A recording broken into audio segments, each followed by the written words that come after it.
Hello, ऐकू येते? ऐकू येते? हॅलो, ऐकू येते ना? नमस्कार. आपण आज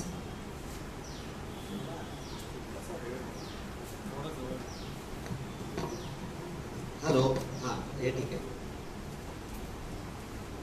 आपण आज ज्या कार्यक्रमासाठी जमलेलो आहोत तो कार्यक्रम म्हणजे शिवराज्याभिषेक दिन. हा शिवराज्याभिषेक दिन हा हिंदू साम्राज्य दिन म्हणून पण ओळखला जातो आणि हा गेल्या 20 तारखेपासून वेगवेगळ्या ठिकाणी वेगवेगळ्या प्लॅटफॉर्मवरती साजरा होतोय आणि आपल्या सोशल मीडियावरती पण त्याच्याविषयीच्या वेगवेगळ्या बातम्या येत आहेत. त्याच्यामुळे आपण परिप्लुत झालो असू या सगळ्या अभिषेकाच्या बाबतीत, त्या वेळेच्या कार्यक्रमाच्या बाबतीत तो का गरजेचा होता आणि शिवाजी महाराजांनी नेमकं काय केलं याच्याविषयी जसं आपण परिप्लुत झालो असतो तसं शिवाजी महाराजांविषयी कोणाला माहीत नाही असा विरळाच आहे माणूस भारतातला, तरी महाराष्ट्रातलं सोडूनच द्या. आपल्या सगळ्यांना माहिती आहे की शिवाजी महाराजांचं कर्तृत्व म्हणजे जन्म कधी झाला तर 19 फेब्रुवारी 1630. 16व्या वर्षी रायरेश्वराची शपथ घेतली आणि त्याच वर्षी तोरणा किल्ला पण घेतला आणि स्वराज्याचं तोरण बांधलं. या तोरण बांधल्याबरोबरच पुढे नंतर त्यांनी पुरंदर, कोंढाणा, सुपे, चाकण, इतर जे काही ठाणी होती, इंदापूर, बारामती, अशी ठाणी पण त्यांनी पुढच्या 2 वर्षात घेतली आणि नंतर त्यांनी कल्याणवरती हल्ला केला.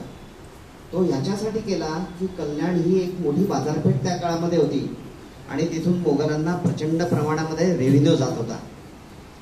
तो रेव्हेन्यू त्यांनी लुटून घेतला आणि कल्याणची लूट जी आहे ती पुढे त्यांनी त्यांच्या स्वराज्याच्या कामासाठी वापरली. आता हे सगळ्यांनी लहानपणापासून ऐकत आलेलं आहे. हे सगळं का केलं शिवाजी महाराजांनी? तर हे सगळं एकमेव त्यांचं स्वप्न होतं ते म्हणजे हिंदवी स्वराज्य.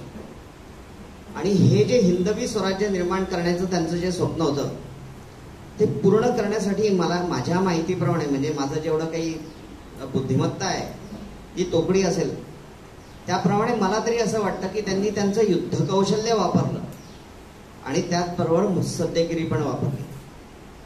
पण अजून एक पॉइंट त्याच्यामध्ये होता, तो म्हणजे त्यांच्यामध्ये यवन द्वेष हा अतिशय ठासून भरलेला होता.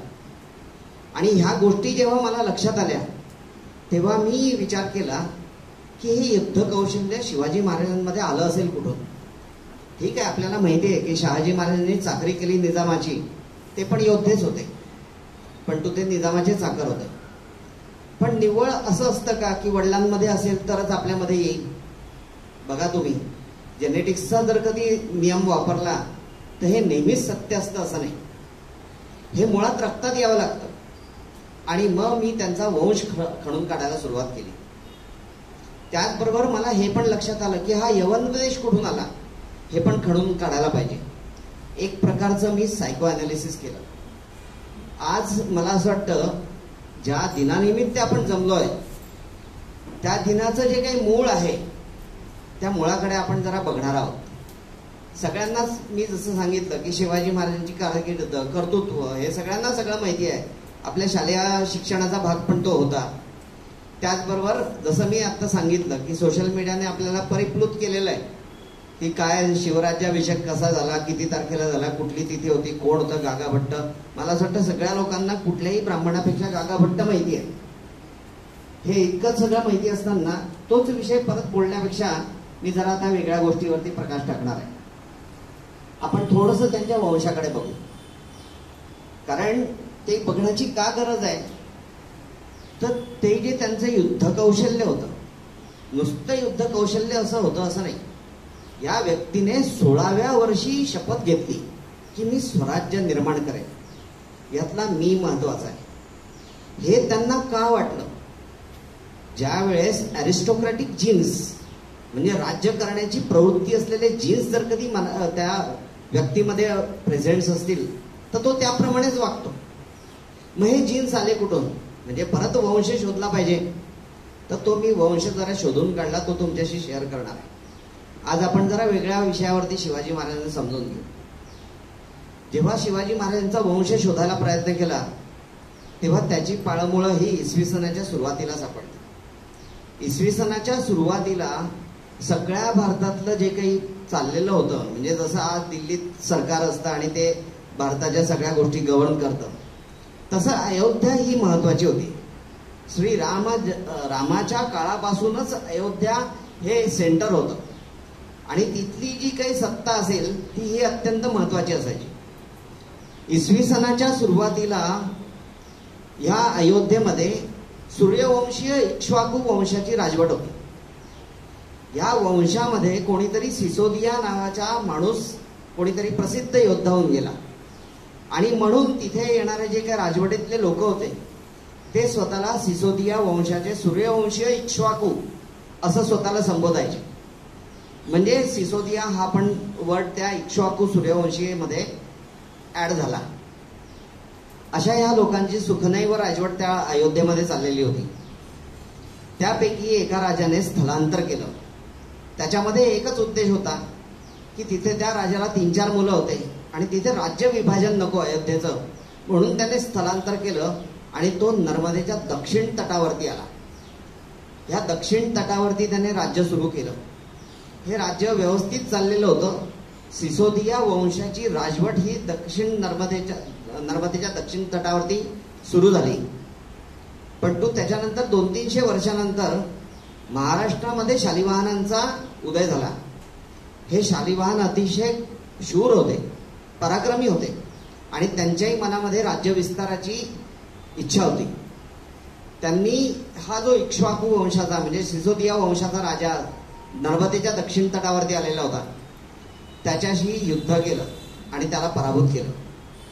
त्याचा पराभव झाल्यानंतर त्याची जी पट्टराणी होती तिने तिथून परत स्थलांतर केलं, कारण जे राज्य तिच्या नवऱ्याचं नाही त्या राज्यात तिला राहण्याची इच्छा नव्हती. म्हणून ती नर्मदेच्या उत्तर तटावरती गेली. उत्तर तटावरती म्हणजे विंध्य पर्वताच्या पायथ्याशी तो उत्तर तट येतो नर्मदेचा. अशा ठिकाणी ती एका ब्राह्मणाच्या आश्रयाला राहिली. जाताना तिने तिचा 7-8 वर्षाचा मुलगा बरोबर नेलेला होता आणि ती त्या ब्राह्मणाच्या आश्रयाने तिथे राहायला लागली. जसा हा मुलगा मोठा झाला तसं तसं त्याने त्या ब्राह्मणाला मदत करायला सुरुवात केली. तो त्या ब्राह्मणाच्या गायी ज्या होत्या त्या जंगलात घेऊन चारायला घेऊन जात असे. तो बऱ्यापैकी मोठा झाला, म्हणजे 15-16 वर्षाचा झाला, जवळपास 16 वर्षाचा झाला असा उल्लेख आहे. तो 16 वर्षाचा असताना त्याला त्या निबिड जंगलामध्ये, ज्या जंगलात तो त्या ब्राह्मणाच्या गायी चारायला घेऊन जात होता, तिथे त्याला प्रचंड मोठं गभाड सापडलं. प्रचंड मोठी संपत्ती ही जमिनीखाली पुरलेली सापडली. त्याला कोण आनंद झाला आणि त्याने ते सगळं आईशी शेअर केलं. आईने विचार केला की अरे ही संपत्ती मिळाली आहे. अरिस्टोक्रॅट जीन होते त्याच्यामध्ये, त्याच्यामुळे त्याने लगेच आईला प्रस्ताव मांडला की आई आपल्याला धन मिळालेलं आहे, आपण सेना करू आणि कुठेतरी राज्य स्थापन करू. कारण वंश परंपरांगत तीच गोष्ट होत होती या सिसोदिया वंशातल्या लोकांची. त्याप्रमाणे त्याने ते गभाडाचं काय करायचं हे सगळं सांगोपांग विचार केला आईबरोबर आणि या दोघांनी मिळून ठरवलं की ज्या ब्राह्मणाच्या आश्रयाला आपण आलोय त्या ब्राह्मणाला आपण विश्वासात घेऊ आणि त्याला हे सगळं सांगू आणि आपली जी काही मनोकामना आहे ती पण सांगू. त्याप्रमाणे सगळं त्यांनी सांगितलं. त्याचबरोबर त्यांनी त्या दिवशी डिस्क्लोज केलं की आम्ही राजवंशी आहोत, आम्हाला कुठेही सत्ता असल्याशिवाय चैन पडत नाही. इतके वर्ष आम्ही का थांबलो? कारण आमच्याकडे संपत्ती नव्हती, आमच्याकडे सेना नव्हती आणि आम्हाला कुठेही दिशा दिसत नव्हती की कुठेतरी आम्ही ह्या अशा प्रकारे कुठेतरी राज्य स्थापन करू आणि जिथे आम्ही रूलर म्हणून राहू. हे सगळं आता आम्हाला मिळालेलं आहे, त्याच्यामुळे तू आम्हाला कृपया सेना प्रस्थापित करायला किंवा सेना जमवायला मदत कर. त्या ब्राह्मणाने आनंदाने होकार दिला. या मुलाने ती सेना स्थापन केली आणि ते जे विंध्य पर्वताचा पायथा होता ज्या भागात ते राहत होते, या विंध्य पर्वताच्या सगळ्या पायथ्याशी भिल्ल लोकांची जमात असलेले वेगवेगळे गावं होते. भिल्ल लोकांची अजूनही जे आहेत, म्हणजे ह्या बागलाण वगैरे जिल्ह्यामध्ये नाशिकच्या पलीकडे गुजरातचा जो भाग आहे, डांग वगैरे, हे सगळे भिल्ल आहेत. त्यांच्याकडे अजूनही त्यांचा राजा असतो. तसं त्याही काळात प्रत्येक भिल्लाचा स्वतःचा राजा होता प्रत्येक गावातला आणि त्याची ती राजवट होती एक प्रकारे. या मुलाने आपल्या सैन्याच्या सकट त्या सगळ्या वस्त्यांवरती हल्ला केला आणि त्यांना आपल्या स्वतःच्या स्वराज्यामध्ये सामील करून घेतलं आणि स्वतःची राजवट सुरू केली. स्वतःला राजा म्हणून घोषित केलं आणि ती राजवट त्या विंध्य पर्वताच्या पायथ्याशी या एका सिसोदिया वंशातल्या मुलाची सुरू झाली. हा राजपुत्र होता, त्याच्यामुळे तो स्वतःला राजपूत म्हणून घ्यायला लागला आणि तेव्हापासून राजपूत वंशाचा जन्म झाला. निव्वळ एवढंच झालं असं नाही, त्याने त्या भागामध्ये आपली स्वतःची राजवट स्थापन करत असताना एक भवानी मातेचं देऊळ होतं. फार पूर्वापार हे इक्ष्वाकू वंशाचे जे लोक होते यांची कुलदैवता ही भवानी माता होती. ते भवानी मातेच्या देवळाचा त्याने जीर्णोद्धार केला आणि त्याच्या भोवती अतिशय चांगला आणि बळकट असा किल्ला बांधला. त्याचं नाव चित्रदुर्ग. त्याचबरोबर ही कुलदैवत आणि त्या राजपूत लोकांचं कुलदैवत जे होतं ते एकलिंगजी महाराज, त्यांचं पण त्याने देऊळ स्थापन केलं. पुढे जवळपास 500 वर्ष त्याच्या वंशजांनी त्या भागामध्ये आपली राजवट राबवली. सुखनैव राज्य केलं. जे परकीय आक्रमण येतील त्याला तोंड दिलं, पण ती अबाधित राहिली. पण 2 गोष्टी बदलल्या. एक म्हणजे प्रत्येक राजाने स्वतःला राजपूत म्हणून घ्यायला सुरुवात केली आणि दुसरं हे जे चित्रदुर्ग किल्ला होता याचं नाव चित्तोडगड झालं. हे असं होता होता पुढे जेव्हा अल्लाउद्दीन खिल्जी अफगाणिस्तानातून भारतात आला, अत्यंत स्त्रीलंपट होता. ह्या अल्लाउद्दीन खिल्जीने दिल्लीमध्ये राजवट आपली सुरू केली आणि त्याच काळामध्ये हे जे चित्तोडगड होते इथे रतनसिंहाची राजवट होती. हा काळ होता 1293चा, जी दिल्लीमध्ये खिल्जीची राजवट सुरू झाली. तिने त्या 7-8 वर्ष त्याच्यामध्ये गेली. हा जो राजा रतनसिंग होता त्याच काळात राजवटीत असलेला या चित्तोडगडच्या, त्याची पत्नी अतिशय रूपवान होती. तिच्या सौंदर्याची जी चर्चा आहे ती पंचक्रोशीत पसरलेली होती. ही चर्चा त्या अल्लाउद्दीन लंपट खिल्जीपर्यंत पोहोचली आणि त्या लंपट खिल्जीने विचार केला की अरे, तिच्यासारखी सौंदर्यवती ही आपल्या जनानखान्यामध्ये असली पाहिजे. त्याने कडव्या अफगाणांच्या सैन्यासकट या चित्तोडगडवरती हल्ला केला. अतिशय अभेद्य किल्ला असल्यामुळे हल्ला करून काही उपयुक्त झाला नाही. शेवटी त्याने त्याच्या भोवती वेढा घातला. हे सगळं लिखित स्वरूपात आहे जे मी सांगतोय आता, त्याला पुरावे पण आहे. अल्लाउद्दीन खिल्जीने हा सगळा वेढा घातला आणि वेढा घातल्यानंतर जेव्हा लक्षात आलं की काही महिने गेल्यानंतर रतनसिंहाच्या की हा वेढा तुटणं शक्य नाही, कारण तो पूर्ण तयारीने आलेला आहे इथे राहण्याच्या. आता अशा वेळेस काय करायचं, म्हणून त्या रतनसिंहाने ठरवलं की या किल्ल्यामध्ये जेवढे काही राजपूत असतील या सगळ्या राजपूतांनी एकाच वेळेस बाहेर जायचं आणि जे जमतील तेवढे यवन कापून काढायचे आणि आपली आहुती द्यायची. त्याने जशी आहुती द्यायचा प्रयत्न केला तसंच त्याला माहिती होतं की हा अल्लाउद्दीन खिल्जी कुठल्या कारणासाठी आला, कारण त्याने आल्या आल्याच खलिता झाडला होता रतनसिंहाला की तुझी पत्नी माझ्या हवाली कर, मला तिला माझ्या जनानखान्यात न्यायचंय, जे जाटांना ज्या राजपुतांना शक्यच नव्हतं. हे सगळं माहिती असल्यामुळे या सगळे जे राजपूत होते त्या किल्ल्यात राहणारे, अजूनही मोठा किल्ला आहे, अजूनही त्याच्यात एकलिंगजी महाराजांचं देऊळ आहे, अजूनही भवानी मातेचं देऊळ आहे चित्तोडच्या किल्ल्यामध्ये. तिथल्या सगळ्या राजपुतांनी तयारी केली आणि होकार पण दिला. हा होकार देण्यामध्ये ह्या जो रतनसिंह होता याचे 12 पुत्र होते, त्यांनी पण होकार दिला. हे होकार दिल्यानंतर मात्र त्या रतनसिंहाच्या मनामध्ये आलं की अरे, हे 12च्या 12 पुत्र जर कधी कामी आलेत तर आपला वंश चालवणारा कोणी नसणार आहे. आणि म्हणून त्याने त्याच्या 2 नंबरच्या पुत्राला बोलवलं, ज्याचं नाव अजयसिंह. त्याला बोलवलं आणि त्याला सांगितलं की तू एक काम कर, जेव्हा आपण सगळेजण दरवाजा उघडून बाहेर पडू गडाचा, त्यावेळेस त्या रणधुमाळी उडेल, त्या रणधुमाळीचा तू फायदा घे आणि इथून पलायन कर. हे पलायन करून तू कुठे जा, तर अरवली पर्वतामध्ये कोलवाड नावाचं एक संस्थान होतं, ज्याचा राजा या चित्तोडगडच्या लोकांचा मांडलिक राजा होता. मी त्याच्याशी पत्रव्यवहार करून ठेवलेला आहे, त्याच्यासाठी मी तुला पत्र पण देतो. तू तिथे जा आणि तुझी राजवट तिथे स्थापन कर, म्हणजे हा आपला वंश टिकेल. सुरुवातीला त्या अजयसिंहाने नाही म्हटलं. तो म्हणाला माझे भाऊ जसे दारादिर्दी पडणार तसं मी पण तयार आहे या चित्तोडगडच्या रक्षणासाठी, या भवानीच्या रक्षणासाठी, या एकलंगीच्या रक्षणासाठी. पण तो त्याची समजूत घातली रतनसिंहाने आणि झालं तसंच. दरवाजे उघडले गेले, 1400 राजपूत बाहेर पडले आणि त्यांनी प्रचंड प्रमाणामध्ये कत्तल केली. खिलजी एका वेळेस 30,000 लोकांची फौज घेऊन आला होता. 30,000 जणांसमोर 1400 किती?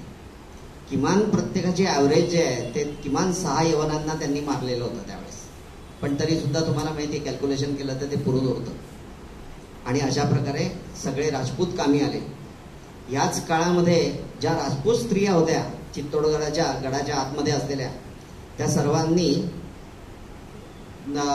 एक धगधगतं कुंड तयार केलं आणि त्या अग्नीमध्ये प्रवेश केला. राणी पद्मिनी पण त्याच्यामध्ये होती आणि इतर स्त्रिया पण होत्या. हेच ते पद्मिनीचं जोहा जे आपल्याला माहिती आहे, पद्मावती म्हणतात किंवा पद्मिनी म्हणतात. ही अशी ती घटना घडल्यानंतर जो अजयसिंह पुढे आला, हा अजयसिंहाने कोलवाडच्या भागामध्ये आपलं स्वतःचं राज्य स्थापन केलं. नुसतं राज्य स्थापन केलं असं नाही, तर त्याने त्या राज्याचा विस्तारही केला आणि काही वर्षातच या यवनांकडून परत चित्तोडगड पण जिंकून घेतला. त्याचा प्रचंड मोठ्या प्रमाणामध्ये राज्य स्थापित झालं.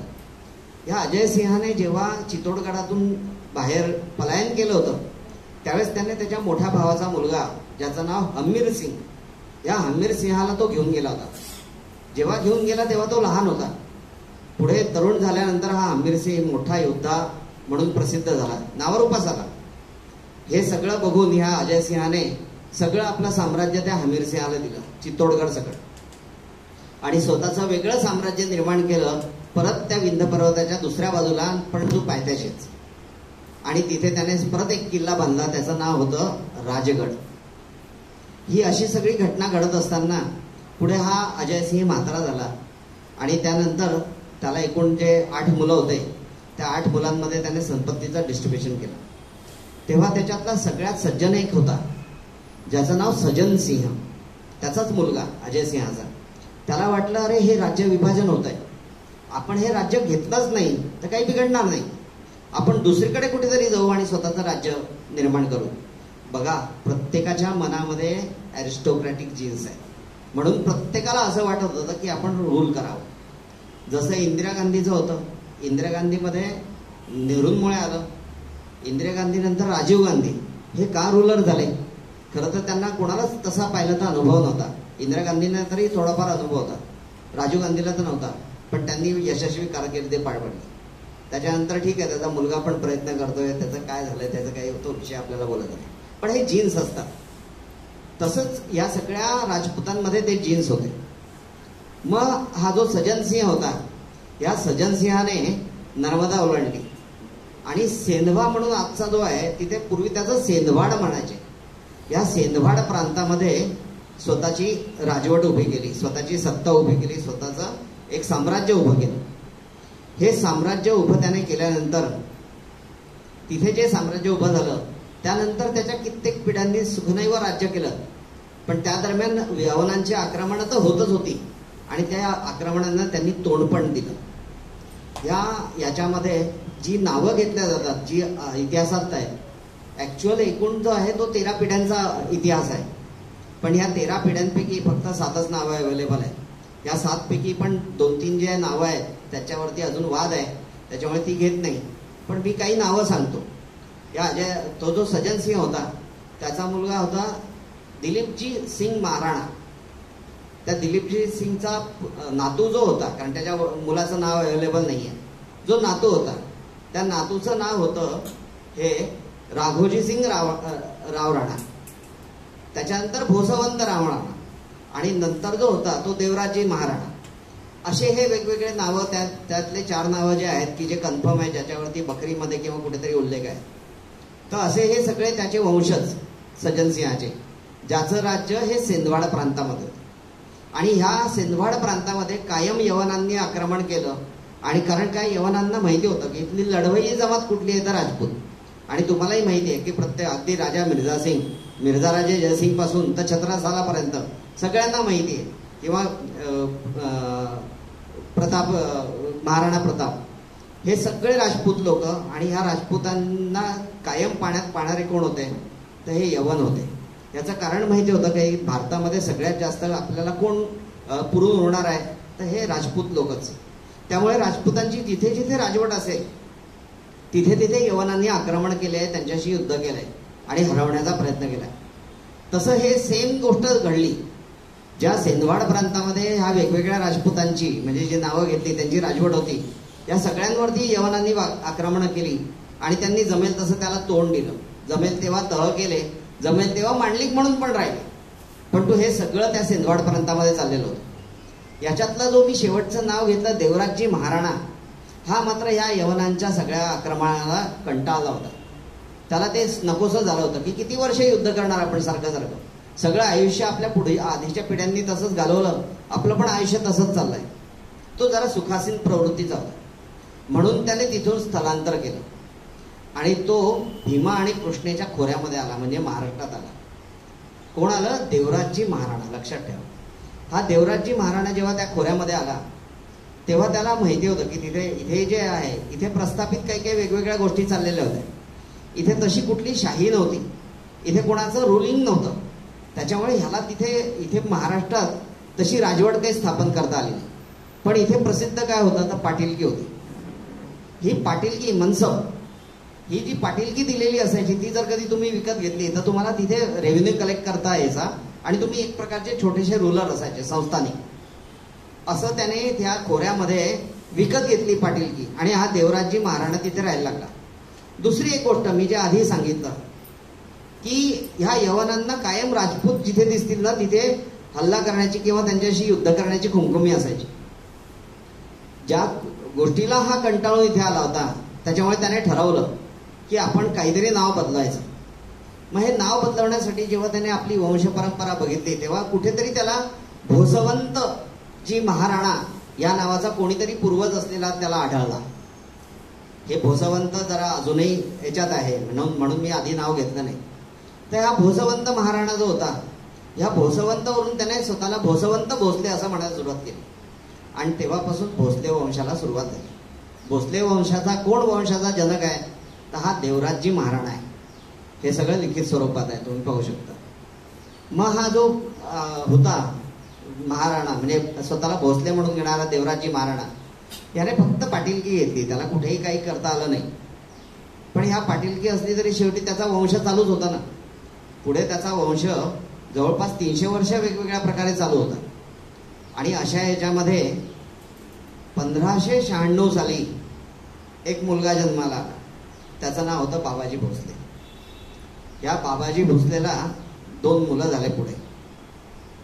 ते जे मुलं झाले त्याच्यापैकी एकाचं नाव होतं मालोजी आणि एकाचं नाव होतं विठोजी.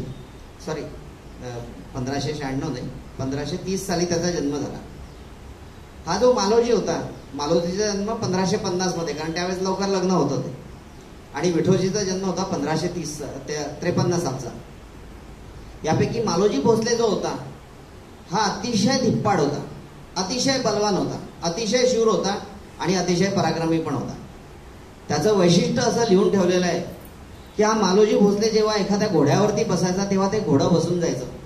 घोडं माहिती आहे ना आपल्याला, हॉर्स पॉवर, म्हणजे विचार करा केवढा ताकदवान आणि बलवान असेल. हे शिवाजीचे वंशज.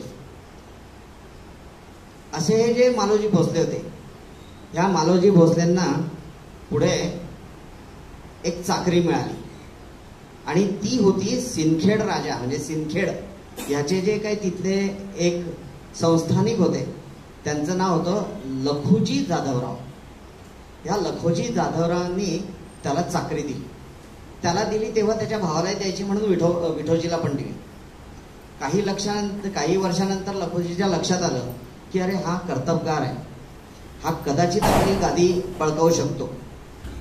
मग ही जर कधी गादी त्याने बळकावायची नसेल तर काय करायचं, म्हणून त्याने काय केलं, मुळात हा लखुजी जाधवराव जो होता हा निजामाचा चाकर होता. त्याने निजामाकडे त्या ह्या मालोजीची शिफारस केली आणि त्याला त्याचं वर्णन केलं की असं असं माझ्याकडे एक काम करणार आहे, चाकरी करणार आहे, त्याला तुम्ही तुमच्या सेवेमध्ये घ्या. आणि झालं तसंच.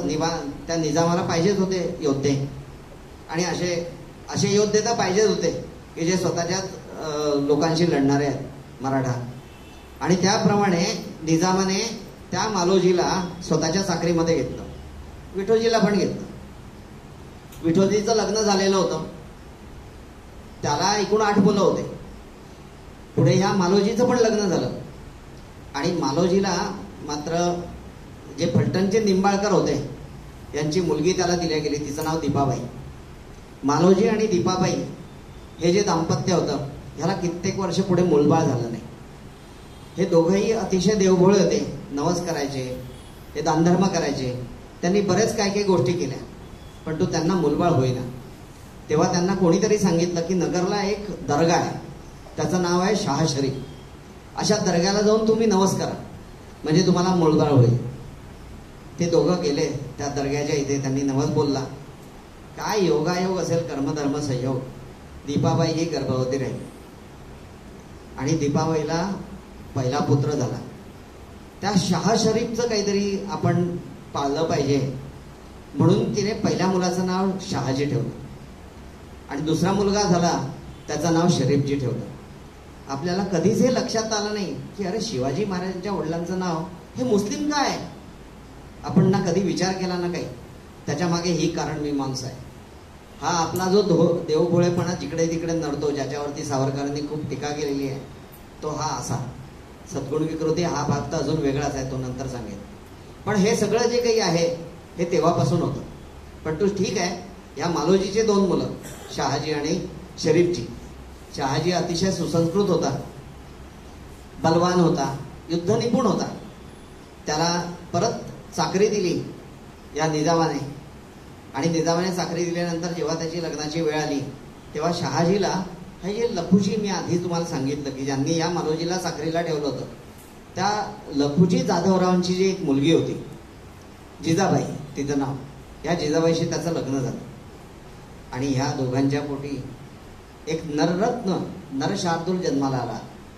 ती तारीख मला असं वाटतं सगळ्यांना माहिती आहे, 19 फेब्रुवारी 1630 शिवाजी महाराज जन्माला आले.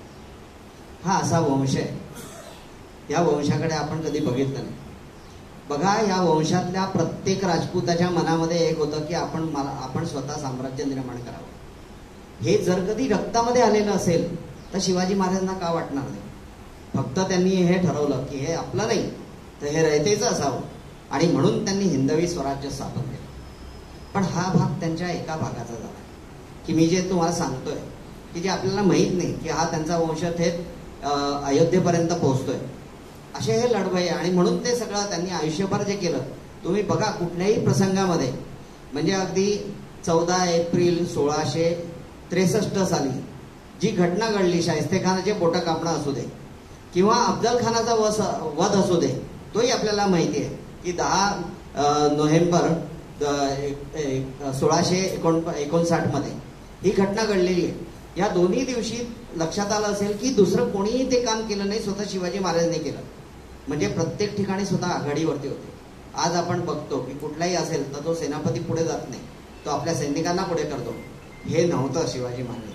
प्रत्येक ठिकाणी ते गेले होते आणि प्रत्येक ठिकाणी त्यांनी लीड केलं. हा वेगळेपणा होता त्यांचा. त्यांनी राजेशाही अशा प्रकारे राबवली की राजा सगळीकडे पुढे असेल. पण हा भाग आता इथे चर्चेचा नव्हताच माझा. मी जसं तुम्हाला वंशाविषयी सांगितलं तसं थोडंसं आपण दुसरी गोष्ट बघू. त्यांच्यामध्ये यवनद्वेष जो आहे ठासून भरलेला, हा कुठून आला, तो कसा यवनद्वेष होता ते मी नंतर सांगेन. पण यवनद्वेष होता हे तर त्रिकालाबाधित सत्य आहे. याचं कारण असं आहे की त्यांनी आयुष्यभर त्यांच्या विरोधी लढले आणि हे जे आपण ऐकतोय ना की त्यांच्या ह्याच्यात यवन सरदार वगैरे होते, सगळं खोटं आहे. गजानन मेंदळेंनी सप्रमाण सिद्ध केलंय की जवळपास 3% लोक हार्डली असतील तर असतील की जे यवन होते, जे मुस्लिम होते, बाकी कोणीही नव्हतं. ते का, त्याचं कारण बघूया आपण. त्याच्यासाठी आपल्याला शिवपूर्व काल बघितला पाहिजे. शिवपूर्व काल जर कधी बघायचा असेल तर आपण फक्त महाराष्ट्राचा विचार करू. महाराष्ट्रात पहिलं सगळ्यात मोठं यवनांचं आक्रमण झालं ते 1293 साली. तोच अल्लाउद्दीन खिलजी. ह्या अल्लाउद्दीन खिलजीने दिल्लीत राजवट त्याची जेव्हा स्थिरस्थावर झाली तेव्हा जसं त्याने 1303 साली या चित्तोडगडावरती हल्ला केला त्याच्या अगोदरची घटना आहे. त्याच्या अगोदरची घटना अशी झाली की त्याने त्या काळात त्याला माहिती होतं की महाराष्ट्रामध्ये सगळ्यात अतिशय समृद्ध असं राज्य देवगिरींचं आहे, देवगिरींच्या यादवांचं. त्याच्यामुळे त्याला देवगिरीचा जो भाग आहे तो त्याला फार खुणावत होता आणि म्हणून त्याने नर्मदा ओलांडून महाराष्ट्रात प्रवेश करण्याचा प्रयत्न केला. त्याने महाराष्ट्रात प्रवेश केला तो नर्मदा ओलांडून पहिल्यांदा सातपुड्यावरती आला. सातपुड्याच्या कित्येक परगण्यांना अंकित केलं, हिरवा वरवंटा फिरवला आणि तिथे हिरवा झेंडा फडकवला. त्यानंतर त्याने खऱ्या अर्थाने महाराष्ट्रात प्रवेश केला, तो म्हणजे एलिचपूर. आजचं अचलपूर म्हणून आहे अमरावती जिल्ह्यामध्ये, ते एलिचपूर. त्या एलिचपूरला त्याने प्रवेश केला. त्यावेळेस एलिचपूरला परगणा होता, एक छोटीशी राजवट होती. त्या राजवटीत त्याने परत हिरवा वरवंटा फिरवला. बघा, मी तो शब्द वापरतोय याचं कारणच असं होतं की अल्लाउद्दीन खिलजीच्या जवळ 8,000 पठाणांची फौज होती आणि ह्या पठाणांच्या फौजेने अनन्वित अत्याचार केले त्या काळात. म्हणजे त्या एलिचपूरमध्ये एकही हिंदू पुरुष हा त्याच्या वरवंट्यानंतर शिल्लक नव्हता. एक तर प्रत्येक हिंदू हा मुस्लिम झालेला होता, नाही तर त्याचं शिरकाण करण्यात आलेलं होतं. आणि स्त्री आणि मुलींवरचे अत्याचार तर मी आजही सांगू शकत नाही, हे सगळे लिखित स्वरूपात आहे. असा हा अल्लाउद्दीन खिलजी त्याने तिथून देवगिरीवरती हल्ला केला. त्यावेळेस देवगिरी असं अतिशय समृद्ध असं राज्य होतं. देवगिरीच्या राजाने जेवढं प्रोटेक्ट करायचा तेवढा प्रयत्न केला, पण तो त्याचा पाडाव झाला. आणि पाडावानंतर ह्या अल्लाउद्दीन खिलजीने देवगिरीच्या राजांकडून प्रचंड प्रमाणामध्ये खंडणी मागितली, जी त्यांना द्यावी लागली. पण नुसती ही खंडणी त्यांनी मागितली असं नाही, तर देवगिरीच्या राजाची मुलगी होती, तिचं नाव ज्येष्ठपल्ली, तिला जेठाई असं पण नाव होतं. अशी जेठाई पण त्याने आपल्या जनानखान्यामध्ये सामील करून घेतली. असा होता तो लंपट अल्लाउद्दीन खिलजी. हे सगळं घडलं हे त्यावेळेस जवळपास 15वा ते 16वा साल होतं. 12वा ते 13वा साल होतं. ह्या काळामध्ये असंख्य प्रकारचे अनन्वित अत्याचार झाले आणि याच्यानंतर पुढे 300 वर्ष या यवनांची राजवट आपल्या महाराष्ट्राला सगळीकडून लचके तोडणारी होती. महाराष्ट्रामध्ये लचके तोडणाऱ्या 5 प्रमुख शाह्या होत्या, जे तुम्हाला माहिती आहे की विजापूरचा आदिलशाह माहिती होता, अहमदनगरचा निजाम माहिती होता, गोळकोंड्याचा कुतुबशाह माहिती होता, एलिचपूरचा इमादशाह होता आणि बिदरचा बिराजशाही होता. अशा 5ही शाहींनी आपल्या महाराष्ट्रावरती अनन्वित अत्याचार केले आणि महाराष्ट्राच्या सगळ्या बाजूने लचके तोडले. त्याला महाराष्ट्र साक्षीदार होता. प्रत्येकाच्या घरामध्ये चर्चा चाललेली असायची महाराष्ट्रातल्या की हे कधी जाईल, ही बेबंदशाही कधी बंद होईल, हे जे सगळं चाललेलं आहे हे कसं बंद करताय. हा सगळा शिवाजी पूर्व कालाबद्दल बोलतोय. पण तो हे सगळं जे चाललेलं होतं निवळ ह्याच्यामुळे काही मानसिकता तयार झाली शिवाजी महाराजांची असं नाही. शिवाजी महाराजांची आई आपल्याला माहिती आहे, जिजाबाई, जी लखोजी जाधवरावांची मुलगी होती. हे मी एकदा आधी सांगितलं होतं, मी परत उद्धृत करतो, त्याचं कारण नंतर तुम्हाला कळेल. तर अशी ही जिजाबाई, ते साल होतं 1529. ह्या जिजाबाईला पण ह्याची झळ पोचलेली आहे. ती झळ काय पोचली ते सांगतोय. त्यातला पहिला प्रसंग असा आहे जो तिच्या माहेरचा प्रसंग आहे, कारण तिला माहेरलाही झळ पोचली आणि तिच्या सासरलाही झळ पोचली. म्हणजे मला एक प्रकारे तुम्हाला सांगायचं आहे की काय कुठल्या प्रकारची ती मानसिकता शिवाजी महाराजांची झाली. आणि ती करण्यात तुम्हाला माहिती आहे की आईचा हात सगळीकडे मोठा असतो, कारण आईचंच मुलं ऐकतात. तर आपण जिजाबाईचा थोडासा हा विचार करू.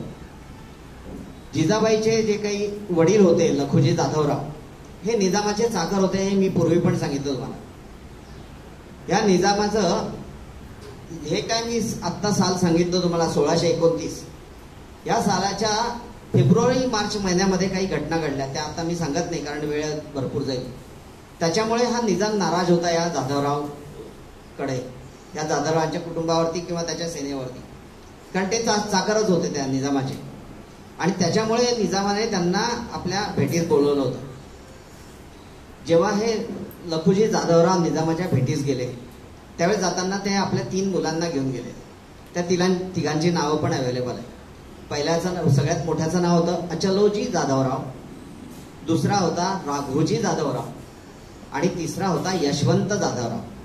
अशा या 3 तरण्याबाण मुलांना घेऊन लखोजी जाधवरावांनी निजामाच्या दरबारात प्रवेश केला आणि लखोजी जाधवरावांनी त्याला कुर्निसात केला. हा कुर्निसात केल्याबरोबर निजाम तिथून उठून गेला आणि उठून गेल्यानंतर जे त्यांचं आधी प्लॅनिंग झालेलं होतं दरबारात, त्याबरोबर 5-6 मुस्लिम सरदारांनी आपल्या तलवारी उपसल्या आणि ह्या चौघांची खंडोळी केली. लिखित स्वरूपात आहे हे. मी सांगतो असं नाही आहे, इतिहासाची गोष्ट सांगावी असं पण नाही आहे, हे बखरीत उल्लेख केलेला आहे. विचार करा त्यावेळेस जिजाबाईच्या मनावरती काय परिणाम झाला असेल. ती म्हणेल का आपल्या मुलाला की यवनांना चाकरीला ठेव म्हणून? तिला हा अनुभव होता. तिच्या वडिलांचं आणि सख्ख्या भावांचं हे शिरकाण झालेलं होतं, भर दरबारात शिरकाण झालेलं होतं. आणि त्याचं वर्णन असं केलंय की दरबाराचा तो सगळा भाग रक्त आणि मांसाच्या चिखलाने हा बरबटीत झालेला होता, असं वर्णन आहे त्याचं. असा हा एक अनुभव जिजाबाईच्या वाटेला आला.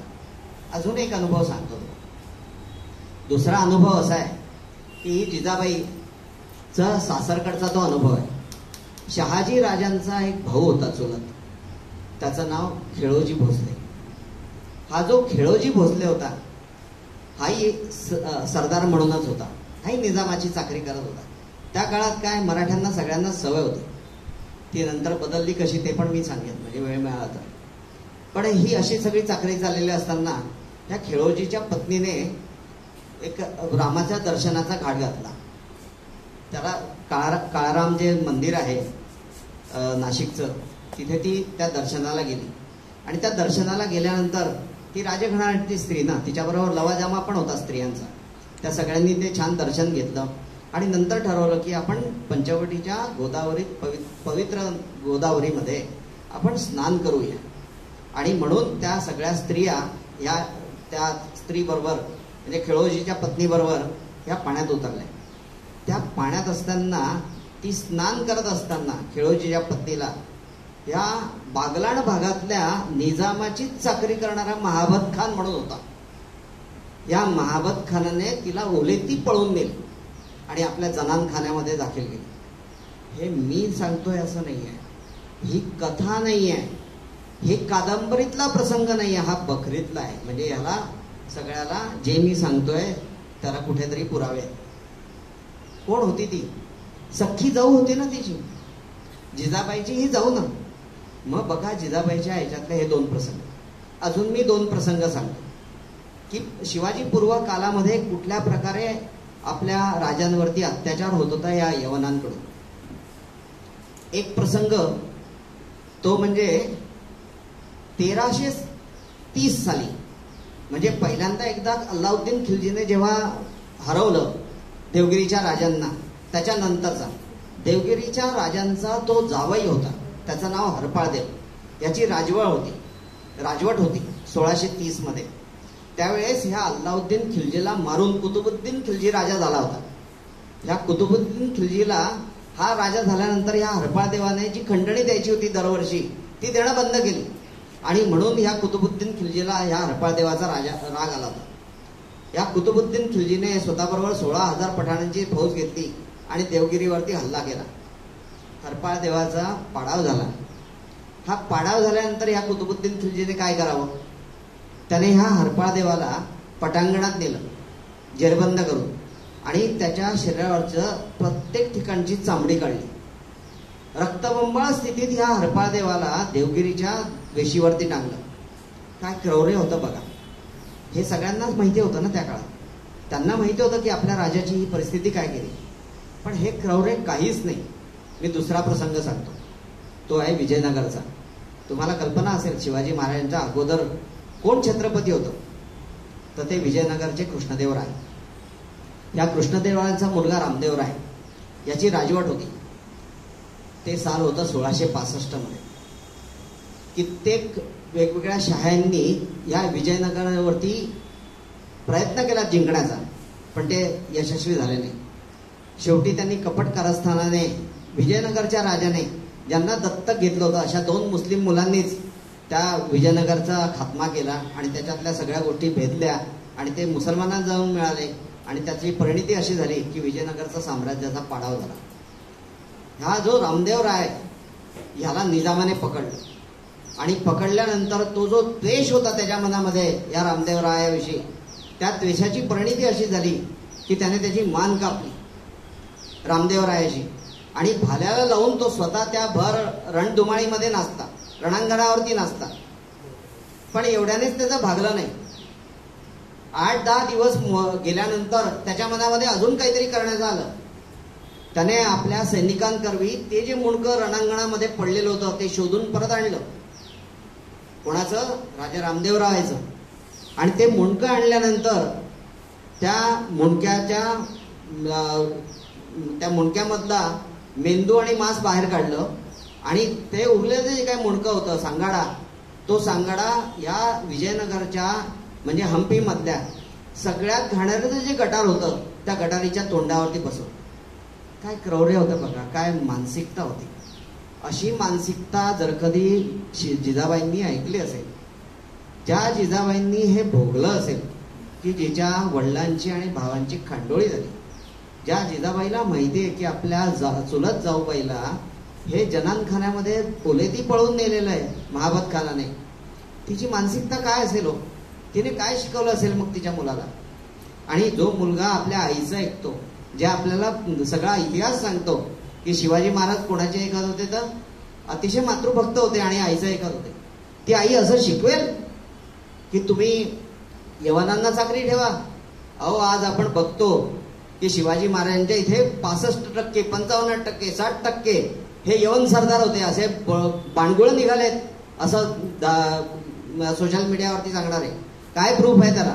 कुठेही त्याला हे नाही. आणि साधं सिंपल तुम्ही विचार करा की ज्याच्या आईने हे असं भोगलं असेल त्याची आई कधीतरी ते शिकवेल, आणि जो मातृभक्त आहे तो तरी कधी ऐकेल? शिवाजी महाराजांनी आयुष्यात तसं केलेलं नाही. कोणीही त्यांच्या चाकरीला नव्हते. जे सांगतात की त्यांनी मशिदी बांधल्या, अहो पुरावे आहेत. जेव्हा अफजल खान आला इथे तेव्हा अफजल खानाने पत्र ते अवेलेबल आहे, त्या पत्रामध्ये चक्क उल्लेख केलेला आहे की अरे शिवा, तू कल्याण लुटलं, ते कल्याण लुटलं एवढंच नाही तर तू आमच्या मशिदी पाडून टाकल्या, ज्या मशिदींचं तू गोदामं केले, तिथल्या सगळ्या मुसलमान यवनांचे जे सरदार होते त्यांची खात्मा केली, त्यांना तू मारून टाकलं, म्हणून मी तुझा खात्मा करायला इथे आलेलो आहे. असं पत्र अवेलेबल आहे अफजल खानाने शिवाजी महाराजांना लिहिलेलं. असं असताना का स्टेटमेंट करतायत लोक की शिवाजी महाराजांनी मशीद उभी केली आणि मशिदीला त्यांनी सनद पोचवली, पैसे दिले? सगळं खोटं आहे. काहीतरी आपल्याला मनात येईल ते सांगायचं.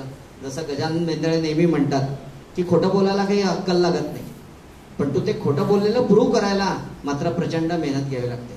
गजानन मेंदळेंनी 3.5 वर्ष अभ्यास केला आणि हे प्रूव्ह केलं की फक्त 3% अगदी खालच्या दर्जावरती यवनांची नेमणूक शिवाजी महाराजांनी केलेली होती. 55-60% नाही, 65% नाही. त्याच्यामुळे आता तुम्हीच विचार करा, जर कधी जिजाबाईने काय शिकवलं असेल शिवाजी महाराजांना आणि शिवाजी महाराजांच्या डोक्यामध्ये त्यावेळेस काय चाललं असेल. आणि ह्या 2 गोष्टींमुळे आपल्याला शिवाजी महाराजांचं जर कधी सायको अनालिसिस करायचं असेल तर लक्षात येईल एक मुळात त्यांचा राजवंश होता. प्रत्येक असा वंशातून ते आले होते की त्यांच्या प्रत्येक वंशातल्या आधीच्या जो काही व्यक्ती होऊन गेला त्या प्रत्येक व्यक्तीला स्वतःचं साम्राज्य निर्माण करण्याची अशी विजिगीषी इच्छा होती. आणि त्याचबरोबर त्यांचा जो यवनद्वेष होता तो बहुतेक त्यांना बाळकडूच पाडत असेल जिजाबाईंनी. आता तुम्हीच विचार करा काय सत्य असेल आणि काय असत्य असेल. मला असं वाटतं एवढं बोलून मी भाषण संपवावं, कारण शिवाजी राज्याभिषेक, शिवाजींचं कर्तृत्व सगळ्यांनाच सगळं माहिती आहे. मला असं वाटतं ह्या 2 गोष्टी कोणाला माहीत नसतील त्या मी आज सांगितल्या तुम्हाला. धन्यवाद. धन्यवाद मोहन सर, आपण खरोखर विस्तृत आणि अशा सोप्या भाषेत आम्हाला न माहिती असलेली माहिती पुरवली, त्याबद्दल खूप खूप आभार आपले. त्याचबरोबर आज आपल्या कार्यक्रमात अध्यक्ष